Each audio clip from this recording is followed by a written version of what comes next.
台南鹿里门圣母庙明仔载要举办变春剧甲放宴会活动，真侪民众早早就来占位伫庙附近的餐花边，这翕相的卡价是百家满四价，拢是要来翕宴会的。也因为有民众去检举，警方也已经来打这通知单警示咯。即摆因为活动规模真大，庙方也列出管制范围。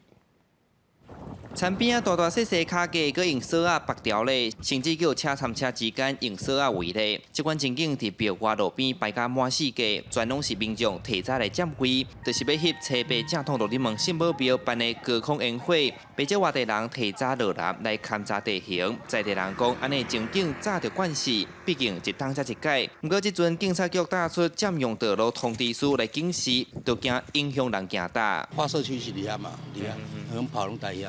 伫迄边啊，所以才是最佳观赏区。啊，民众拢几工进前就来先来卡位啊？我都一礼拜吧。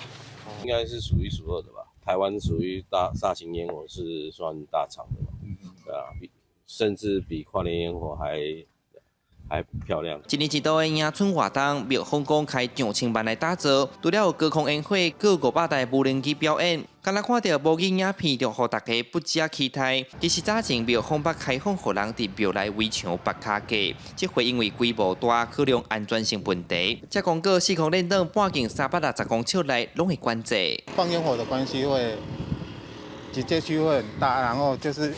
如果我们有违警戒线的地方啊，就是请民众就不要进入，因为发生危险会不好。进前有开放哦，遮的脚架来绑，啊，加减啊有影响到遮的泥河墙，并且地动，有当时啊拢会即脱落，哦，咱即个后门头拢会来脱落，啊，惊即个造成危险。